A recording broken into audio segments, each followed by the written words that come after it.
Rain lashed against the Starlight Diner's windows as a suited man threw his steak at Chloe. "Incompetent!" he roared. Shame burned her cheeks, but in a shadowed booth, a man watched, his gaze not unkind. He sees, she thought. He saw her quiet dignity, a currency about to buy her a future she couldn't imagine. Youth into a chipped ceramic mug, completely unaware that in a shadowed corner booth, a man with the power to move mountains was watching her every move. He wasn't just watching, he was judging.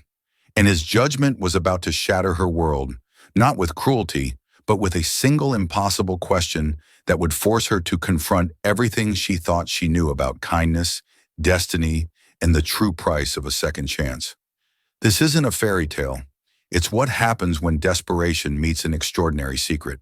The Starlight Diner wasn't celestial.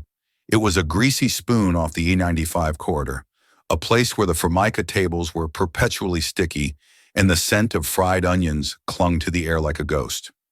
For Chloe Bennett, it was both her prison and her sanctuary. At 24, her dreams of graphic design, of creating beauty with color and form, were as faded as the red vinyl on the booth seats. They had been replaced by the stark reality of rent-overdue utility bills and the crushing weight of her younger brother Leo's medical expenses. Leo was her world. At 16, he should have been worried about high school exams and first dates. Instead, his life was a cycle of doctor's appointments, blood tests, and treatments for a rare autoimmune disorder that baffled most specialists and terrified Chloe. The experimental therapies that gave him a fighting chance weren't covered by any basic insurance plan. So Chloe worked. She worked doubles. She picked up holiday shifts she covered for hungover colleagues. The ache in her feet was a constant companion, a dull throb that mirrored the ache in her heart. Tonight was a particularly brutal Tuesday. Rain lashed against the diner's large plate glass windows, and the place was filled with grumpy travelers and weary truckers. Her manager, a perpetually sour man named Mr. Peterson, had been riding her all evening. "Bennett, table 4 needs a top-up." "Bennett, that order's been sitting under the heat lamp for 2 minutes." "Bennett, smile. You look like you're at a funeral." "I might as well be," she thought, forcing her lips into a semblance of a smile as she approached a family of 4. She moved through the chaos with a practiced, almost robotic grace, refilling coffee here, taking an order there, wiping up a spilled milkshake. But beneath the automaton-like efficiency, Chloe was keenly aware of the world around her. She noticed the elderly woman in booth, too carefully folding her napkin, likely lonely.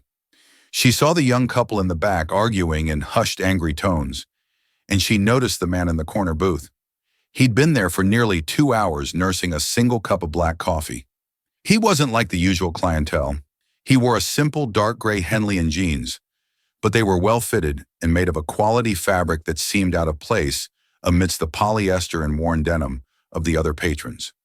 He wasn't reading a paper or scrolling on his phone. He was just watching. His gaze wasn't predatory or intrusive. It was quiet, observant, and deeply analytical. He had intense dark eyes that seemed to absorb the entire room without moving. Chloe guessed he was in his late 30s with a subtle webbing of lines around his eyes that spoke of stress, not age. There was a stillness about him that was unnerving.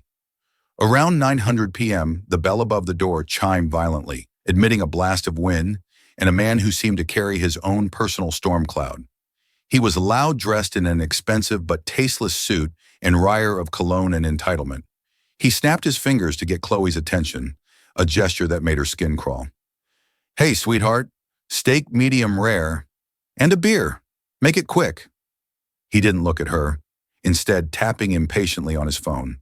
Chloe scribbled it down. "What kind of beer would you?" "Whatever's domestic and cold." "Don't make me think." She retreated to the kitchen, her jaw tight. She delivered the beer and put in the order. 20 minutes later, she placed the steak in front of him. He cut into it immediately, chewed once, and threw his fork down with a clatter that silenced half the diner. "What is this garbage?" he boomed. "I said medium rare." "This is shoe leather. Are you deaf or just incompetent?" Chloe's breath hitched. Mr. Peterson's head snapped up from his office. All eyes were on her. The old Chloe, the one before Leo got sick, might have fired back a sharp retort. The current Chloe, the one whose job was the only thing keeping her brother on his treatment plan, swallowed her pride.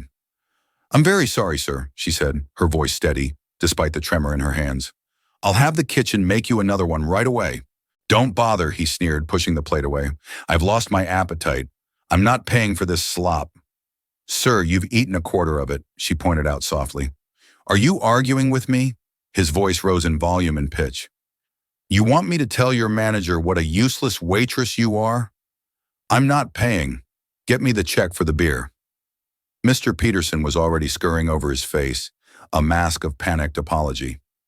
"Sir, my apologies. Of course, the steak is on the house. Is there anything else we can get you?" He shot a venomous glare at Chloe. "I'll be speaking with you later, Bennett." Chloe felt a hot flush of shame creep up her neck. She mumbled an apology and walked away, her eyes stinging. She busied herself wiping down a counter her back to the room, trying to compose herself. She wouldn't cry. Not here. Not in front of them. After the man paid for his beer and left, Chloe began clearing his table, her movements stiff. As she picked up the plate, she saw something tucked beneath it. A $20 bill. It was more than enough to cover the steak he'd refused to pay for. She looked around, but the man was gone. It must have been an accident. She took it straight to Mr. Peterson. "Sir, the man at table 7 who left this. It covers the steak." Peterson snatched the bill from her hand. "Good means I don't have to dock it from your pay," he grumbled, stuffing it into the register without another word. Defeated, Chloe went about her duties. The night wore on. Finally, the diner began to empty. The only one left was the quiet man in the corner. She approached his table, coffee pot in hand. "More coffee, sir." He looked up, and for the first time his gaze focused solely on her. His eyes were a startling shade of green, like moss after a rain. "No, thank you. Just the check, please." His voice was calm and deep, a stark contrast to the grating belligerence of the steak man. She fetched the small slip of paper. 2 She placed it on his table. He laid a credit card on the tray. It was a simple black metallic card with no gaudy design. The name on it read Ken Unol. She ran the card and brought back the slip for him to sign. He scrolled a signature, added a tip, and folded the receipt over before placing it back on the tray. "Have a good night," he said, his eyes meeting hers again. There was an unreadable expression in them, something like empathy or maybe respect. "You too, sir," she replied automatically. He stood, revealing he was taller than she'd thought, maybe 6'2", with a lean, athletic build. He gave a slight nod and walked out into the rainy night, leaving the diner in an unnerving silence. Chloe picked up the tray. Her mind was already calculating. A 20% tip on $2.50 would be $50. Maybe he'd be generous and leave $1. She needed every penny. She flipped over the receipt, her breath caught in her throat.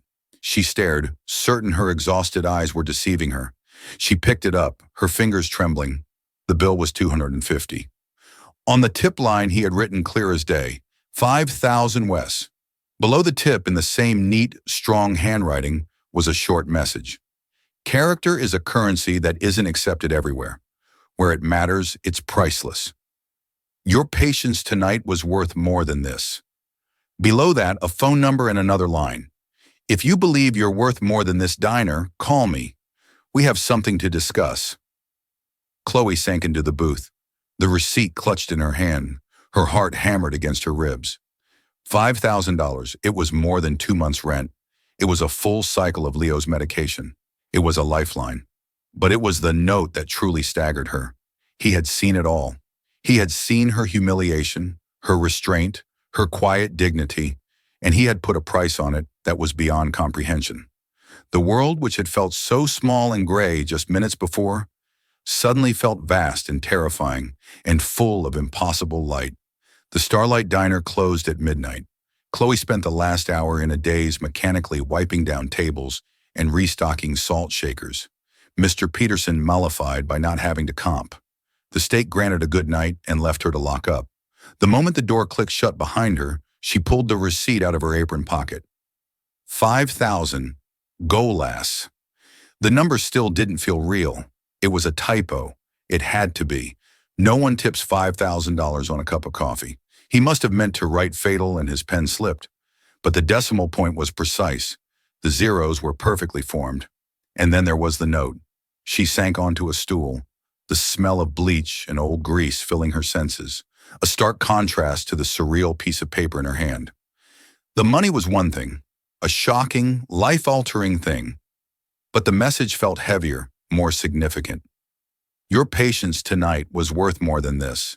Someone had witnessed her lowest moment of the day, the peak of her humiliation, and seen value, not pity. Value. Her first instinct was a tidal wave of suspicion. This was a joke, a cruel, elaborate prank, or worse, it was some kind of scam. The phone number was probably a premium rate line that would charge her a fortune. The credit card would bounce in the morning, and Mr. Peterson would take the $5,000 out of her wages for the rest of her life. She pictured herself 30 years old, still working at the Starlight, paying off the phantom tip. But the card had felt heavy, real. Con O'Connell. The name was unfamiliar, but it sounded substantial. She pulled out her own cracked smartphone and with trembling fingers, typed the name into the search bar.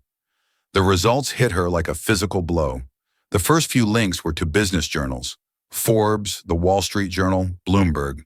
The headlines were dizzying.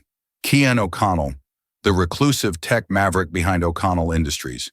O'Connell's Ethelred AI poised to revolutionize logistics from orphan to oracle. The unlikely rise of Con Unal.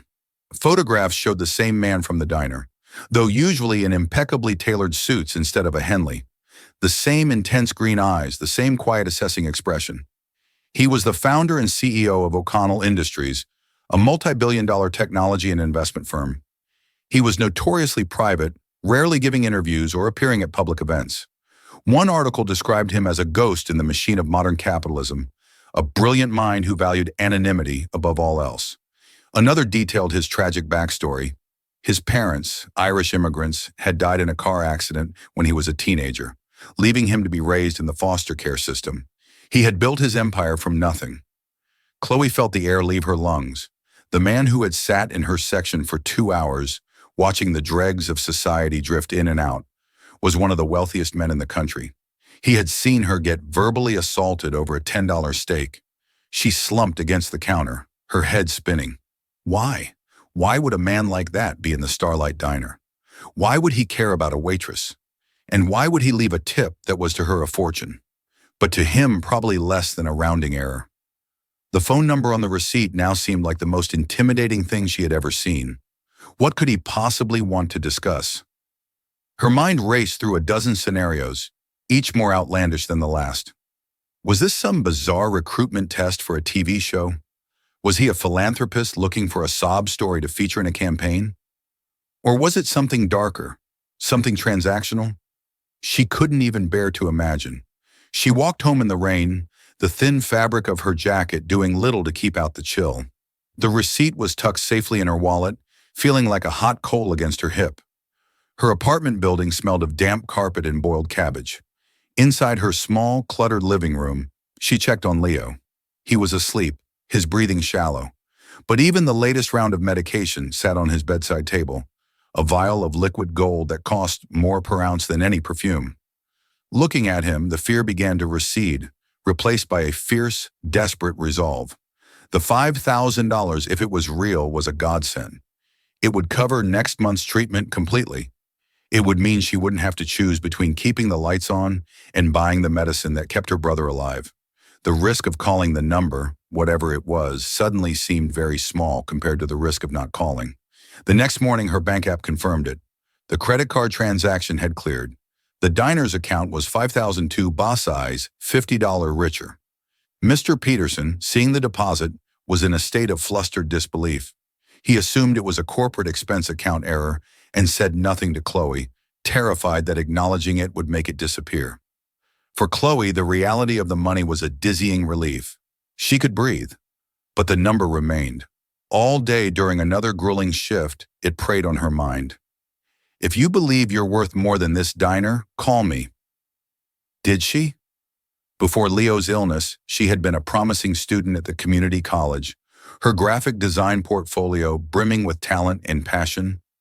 She had believed in her future, but years of exhaustion and worry had eroded that belief, grinding it down to mere survival. Did she still believe she was worth more? Yes. The answer came from a deep, almost forgotten part of herself. Yes, she did.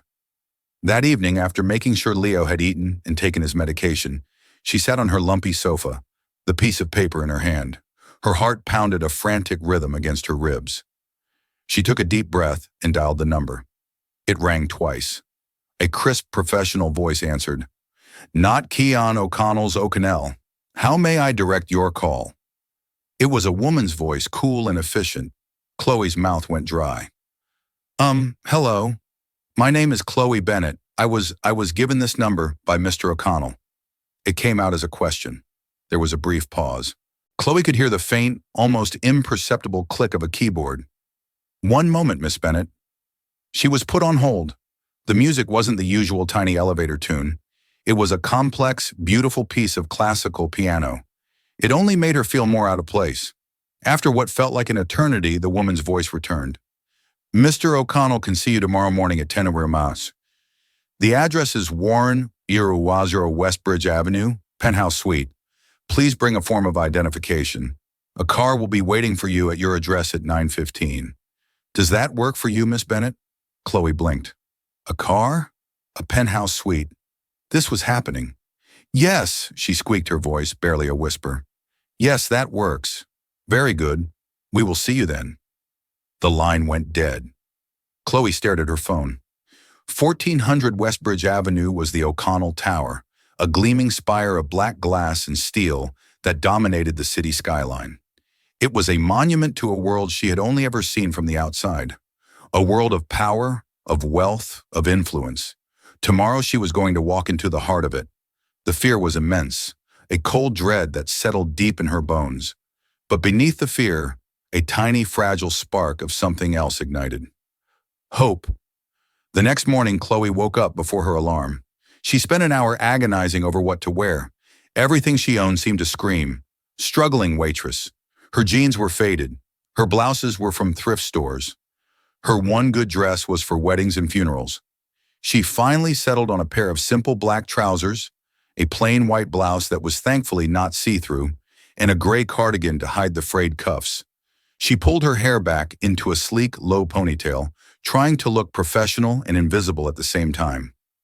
At exactly 9:15 a.m., a silent black sedan pulled up in front of her run-down apartment building. The car was so clean and polished it seemed to repel the grime of the neighborhood. A driver in a crisp suit got out and opened the back door for her. "Bennett." "Yes," she mumbled, sliding onto the plush leather seat. The interior of the car smelled of wealth, a subtle, clean scent that was the polar opposite of her daily life. The drive was silent and smooth. As they drew closer to the city center, the O'Connell Tower loomed larger, a shard of obsidian piercing the sky. Chloe felt like a peasant being summoned to the king's castle. They bypassed the main entrance, pulling into a private underground garage. The driver escorted her to a private elevator. He used a key card, and the elevator shot upwards with a silent, gut-wrenching velocity. There were no buttons for other floors. It was a direct flight to the top. The doors opened not into a lobby, but directly into the penthouse suite. And it wasn't an office. It was a sprawling, minimalist space that seemed to be floating in the clouds.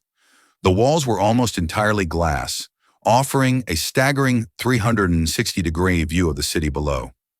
Chloe could see the highway, a ribbon of concrete where the Starlight Diner sat like a forgotten toy. The furniture was sparse and elegant, low-slung sofas, a single abstract sculpture, and shelves filled with books, not awards. The air was cool and still. A woman with a severe haircut and an impeccably tailored suit approached her. She was the one from the phone. "Ms. Bennett, I'm Genevieve Ashford, Mr. O'Connell's chief operating officer. He will be with you shortly. Can I get you some water, coffee?" Her tone was polite, but her eyes were cold and appraising, sweeping over Chloe's outfit in a way that made her feel like a specimen under a microscope. "Water would be fine, thank you," Chloe said, her voice small. Genevieve Ashford nodded curtly and retreated. Chloe stood awkwardly in the center of the vast room, terrified to touch anything. This single room was larger than her entire apartment. The view was a panorama of power, and from this height all the struggles and noise of the street below were rendered insignificant and silent. It was the world as seen by a god, not a man. "It's a bit much, isn't it?" The voice came from her right. Keen O'Connell emerged from a doorway she hadn't noticed, which presumably led to the actual offices. He was dressed in a simple dark gray suit that fit him perfectly. He looked more powerful here, more at home, but his eyes held the same quiet intensity. She remembered the view. "I mean," he clarified, walking towards her, "sometimes I think it's a dangerous thing. Puts too much distance between you and the world." He gestured for her to sit on one of the sofas. She perched on the edge, her back ramrod straight. He sat opposite her, not behind a desk, but in a matching armchair, creating an atmosphere that was more conversation than interrogation. "Ms. Bennett Chloe, thank you for coming," he began. "I imagine you have a lot of questions." "A few," she understated, her hands clenched in her lap. The tip? I don't understand." "It wasn't a tip," he said simply. "It was a down payment, an investment. I spent 2 hours in that diner. I do it once a year on the anniversary of my parents' first date. They met there. It's a way to stay connected to where I started. Most of the time, it's a depressing experience. I watch people treat the staff like they are invisible, like they're not human. I watch the staff become hardened and cynical in response. It's an ecosystem of casual cruelty." He leaned forward slightly, his green eyes fixed on her. "But I didn't see that in you. I saw the rudest customer I've witnessed in years treat you like dirt. I saw your manager throw you under the bus, and you handled it with a quiet, steely dignity that most people in my boardroom lack. You took a moment, you composed yourself, and you got back to work. You didn't let his ugliness become your own. That's rare. It's a strength." Chloe was speechless. He was dissecting her character with the precision of a surgeon. And then he continued, "The homeless man who came in just before I left. Frank, he comes in every Tuesday. Your manager was about to throw him out, but you intervened. You gave him that unclaimed slice of pie and a cup of coffee, and you put it on your own tab. I saw you mark it in your notepad." Chloe's face flushed. She'd completely forgotten about that. It was such an automatic gesture, a small act in a long line of them. She never thought anyone would notice. "So no," Khan said, leaning back. "This isn't about a tip. I don't believe in charity, Chloe. Charity creates dependence. I believe in investment. I invest in businesses, in technology, in ideas. And most importantly, I invest in people. People with integrity, with resilience, with character." He paused, letting the words hang in the air between them. "Your brother's name is Leo. He has a stage 3 variant of Kawasaki disease, complicated by macrophage activation syndrome. The current treatment protocol involves high-dose IVIG and an experimental TNF inhibitor, which costs roughly $22,000 for a 6-month course, not including consultations and hospital fees." Chloe felt the blood drain from her face. How do you know that I have extensive research resources, Miss Bennett?" he said, his tone matter-of-fact, not threatening. "When I consider an investment, I do my due diligence. Your life is difficult. You dropped out of a graphic design program where you were at the top of your class to care for him. You work 70 hours a week. You have no safety net." He stood up and walked to the window, looking out over the city. "So, this is my proposal. It's not a gift, it's an offer. As of this morning, I have paid off Leo's outstanding medical debt and established a fund to cover all his future medical expenses for as long as he needs it. Consider it a signing bonus." Chloe's world tilted on its axis. A sob caught in her throat. All of it, the mountain of debt that haunted her every waking moment, was gone. Tears welled in her eyes, tears of shock and overwhelming relief. "But that's not the offer," Khan said, turning back to her. "That just clears the board. I'm starting a new philanthropic branch of my company, the O'Connell Foundation. It's not about writing checks. It's about creating tangible on-the-ground support systems for families in crisis, people who fall through the cracks of the system. I need someone to help build it from the ground up, someone who understands what it's like to be in the cracks, someone with empathy. I also need someone to create the entire visual identity for the foundation, the logos, the website, the campaign materials. Someone with a talent for graphic design." He looked directly at her. I'm offering you a job, Chloe. Director of Community Outreach and Brand Development for the O'Connell Foundation. The starting salary is $120,000 a year with full benefits. You'll answer directly to me. Your first task will be to use your own story anonymously, of course, to design a program that helps people exactly like you. Chloe stared at him, her mind a maelstrom of confusion, disbelief, and a terrifying, soaring hope. From waitress to director in the span of a conversation.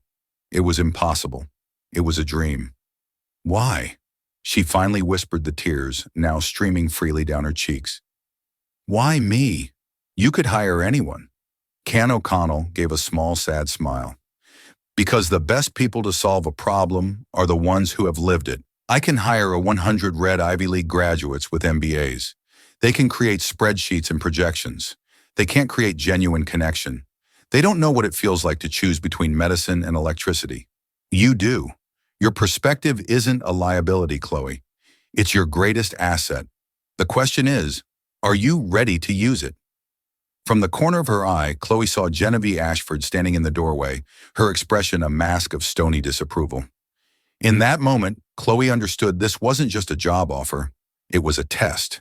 And she was being thrown into the deep end of a world she didn't understand. A world where some, like the woman in the doorway, would be waiting for her to drown. Accepting Key and Unal's offer was the easiest and most terrifying decision of Chloe's life. The words yes tumbled out of her mouth before she could fully process the seismic shift they would cause. One moment she was drowning, the next she was standing on the shore gasping with no idea how she got there. The first week was a blur of paperwork and bewildering orientations meetings. She was given a spacious, sterile office on the 48th floor, just 2 below Keen's penthouse.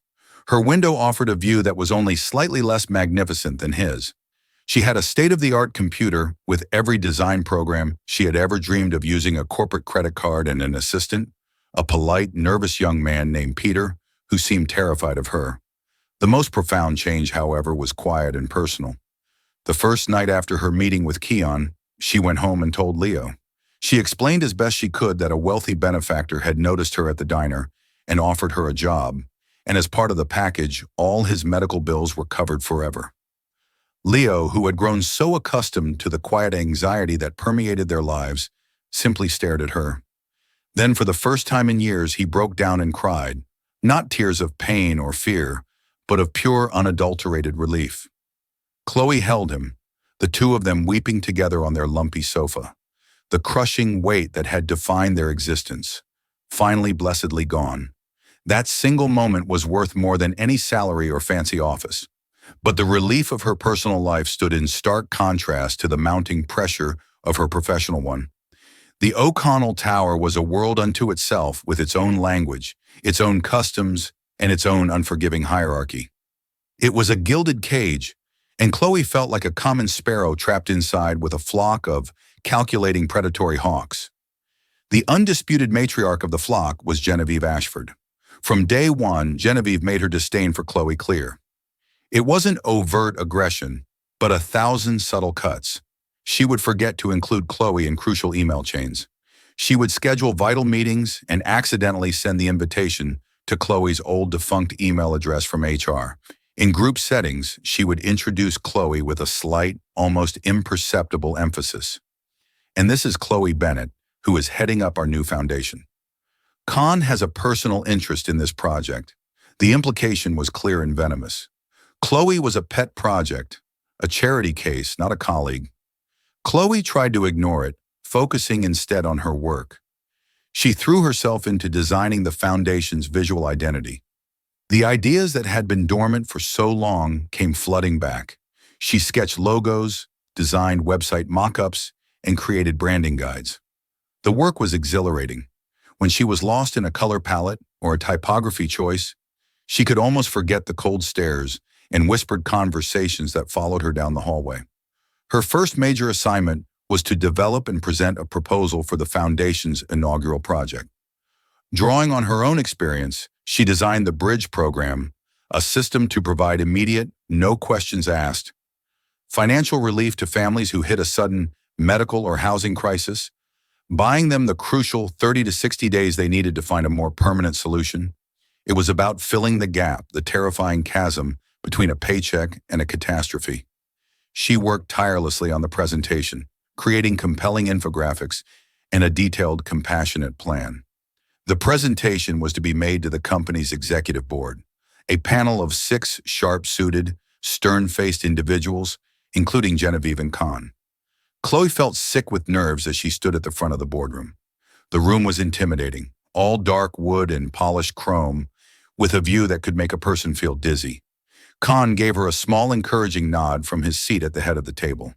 Genevieve, seated to his right, looked bored. Chloe began her voice, trembling slightly at first, but gaining strength as she spoke about the people she wanted to help. She talked about the paralyzing fear of an eviction notice, the shame of having a prescription declined at the pharmacy counter. She didn't use her own story, but she poured all of her own emotions into it. When she finished, there was a polite silence, a very passionate presentation. Ms. Bennett, one of the board members, a man named Mr. Davies, commented, his tone non-committal. Then Genevieve spoke, her voice smooth as glass indeed, passionate. However, I see a few practical and frankly alarming oversights. She picked up the proposal Chloe had distributed. Your projected budget for this bridge program is ambitious to say the least, but more importantly, your vetting process for applicants seems dangerously lax. Minimal paperwork, you say. Emphasis on speed. That sounds like a recipe for fraud. How do we ensure we're not just handing out money to grifters and sob stories? Chloe was prepared for this. The goal is to eliminate the bureaucratic barriers that often prevent the most desperate from getting help. We'd have a small team of caseworkers to do rapid personal follow-ups. The initial grant is small enough to be a low risk for the foundation, but large enough to be life-changing for the recipient. It's about trusting people first. Genevieve gave a small, condescending laugh. Trust, a lovely sentiment, but a disastrous business model. We are a corporation, Ms. Bennett, not a soup kitchen. Every dollar must be accountable. Your proposal lacks metrics for success, key performance indicators, and a scalable framework for fraud prevention. It's emotionally driven, not data-driven. She had reframed Chloe's strength, her empathy, as a fatal weakness. The other board members began to murmur in agreement, their faces hardening. Chloe felt her confidence crumble.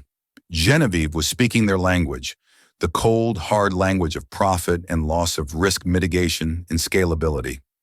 Chloe's compassionate plan suddenly sounded naive and childish. She fumbled for a response, but the corporate jargon Genevieve had deployed was like a wall she couldn't climb. She glanced at Keon, hoping for support, but he remained silent, his expression unreadable. Watching her, letting her handle it. It was a test, and she was failing spectacularly. The meeting ended with the board table abling her proposal for further review, a polite term for killing it. Chloe walked back to her office, her face burning with humiliation. She felt like an imposter who had finally been exposed. Genevieve had been right all along. She didn't belong here. The final, most cruel cut came 2 days later. Peter, her assistant, knocked on her door, looking deeply uncomfortable. Miss Bennett, I thought you should see this. He handed her a print out of an internal memo drafted by Genevieve. It was a proposal for the foundation's first major fundraising event, a lavish high society gala. The theme was a gilded evening of giving, and it targeted the city's wealthiest donors. The memo went on to propose an adopt-a-family program where donors could be matched with a vetted, deserving, needy family, complete with a glossy brochure of their story. It was a perversion of everything Chloe had intended. It turned charity into a spectator sport for the rich, turning families' private tragedies into sentimental commodities to be purchased. It was everything she had fought against. And at the bottom of the memo in the section for Project Lead was her name. Genevieve had not only rejected her idea, but had twisted it into this grotesque parody and assigned her to execute it. It was a checkmate. If she refused, she would look uncooperative and incapable. If she accepted, she would be forced to betray her own core principles. Chloe stared at the memo, the words blurring through a fresh wave of tears. She had been so wrong. Keane O'Connell hadn't saved her. He had simply moved her from one cage to another. This one just more luxurious and with a far more cunning serpent inside. She picked up her bag, leaving the memo on the desk. She walked past her bewildered assistant, got in the elevator, and rode it down to the ground floor, not knowing if she would ever come back. Chloe didn't go home. The thought of facing Leo's hopeful face was more than she could bear. Instead, she walked. She walked for hours, letting the city's anonymous crowds swallow her up. The towering buildings that had once seemed to promise a new future now felt oppressive, their glass and steel facades reflecting her own failure back at her. She found herself almost unconsciously in her old neighborhood. The familiar sights and sounds, the rumble of the elevated train, the smell of street vendor hot dogs, the chatter of people on their stoops were a painful reminder of the life she thought she had escaped. It was a hard life, but it was honest. There were no hidden agendas, no corporate sabotage. Cruelty like that of the man in the diner was at least direct. This new world with its smiling assassins and polite poison was infinitely more treacherous. She ended up on a bench in a small, scruffy park, watching children play on a rusty swing set. Her phone buzzed in her pocket. It was Khan. She ignored it. It buzzed again and again. On the fifth call, she finally answered, her voice flat and devoid of emotion. "What? Where are you?" His voice wasn't angry, just calm and direct. "Does it matter?" "I'm quitting. You can tell Genevieve she won. I'm not cut out for your world." There was a pause on the other end of the line. "Stay where you are. I'm coming to find you." Before she could protest, he hung up. A part of her wanted to run to disappear completely, but exhaustion, both physical and emotional, kept her rooted to the bench. 20 minutes later, the same black sedan she had first ridden in pulled up beside the park. Khan got out of the back seat. He wasn't wearing a suit, but jeans and a dark pullover, looking more like the man from the diner than the billionaire CEO. He walked over and sat on the other end of the bench, leaving a respectful distance between them. He didn't speak for a long time, just sat with her, watching the kids play. The silence was more comforting than any platitude would have been. "I know about Genevieve's memo," he finally said, his voice quiet. "I know what she did in the boardroom. I let it happen." Chloe flinched as if struck. "You let it happen? Why was it all just some sick game to see if the charity case could swim with the sharks?" "No," he said, turning to look at her. His face was serious, all traces of corporate polish gone. "It was a test, but not just for you, for the board, for the system I've built. I wanted to see if they could recognize genuine value over polished presentation. They failed. And I needed you to see the battle you were truly signing up for. It's not just about helping people, Chloe. It's about fighting the apathy and cynicism of the very systems that are supposed to help." "I can't fight that," she whispered, shaking her head. "I don't know how. I don't belong in that boardroom. I don't speak that language." "You don't have to," he insisted. "You just have to speak your own. But you're right. I haven't been entirely honest with you. I asked too much of you without giving you the whole truth." He paused, seeming to gather his thoughts. "The reason I was at that diner, it's true my parents met there, but there's more to it. And the reason I chose you. It wasn't random. It wasn't just your character." In that moment, he reached into his jacket and pulled out a worn leather wallet. From it, he extracted a folded yellowed piece of newspaper, carefully laminated. He handed it to her. The headline read, "Off-Duty Paramedic, a Hero in Highway Pileup." The date was 16 years ago. The article described a multi-car crash on the I-95. An off-duty paramedic on his way home had been the first on the scene. He had pulled a woman from a burning car just seconds before it was engulfed in flames, saving her life. The article named the hero paramedic. His name was Daniel Bennett. Chloe stared at the name, her father's name. He was a paramedic. He had died when she was 8 months after this article was published. A sudden, massive heart attack in his sleep. Her memories of him were fragmented, blurry images of a kind man with a warm smile, who was always tired. "The woman he saved," Colin said softly, his voice thick with emotion. "That was my mother." Chloe looked up from the clipping, her heart stopping. She stared into Kian Unal's green eyes, and for the first time, she saw not a billionaire or a CEO, but the boy who almost lost his mother in a fire. "He saved her life," Kian continued. "My father was in the car behind her, trapped. He saw the whole thing." He said, "Your father was fearless." After the ambulance took my mom to the hospital, your father just faded back into the crowd. My dad tried to find him to thank him, but he couldn't get his name at the scene. By the time we tracked him down through the paramedic service a few weeks later, we learned he had passed away. We never got to thank him. We never got to repay the debt. He looked away towards the skyline that bore his name. My parents died 2 years later in another crash. I went into the foster system. I never forgot the name, though. Daniel Bennett. For years, I've had my people searching, trying to find his family to see if they needed anything. The search was difficult. You and your mother moved after he died, and your mother remarried and changed her name.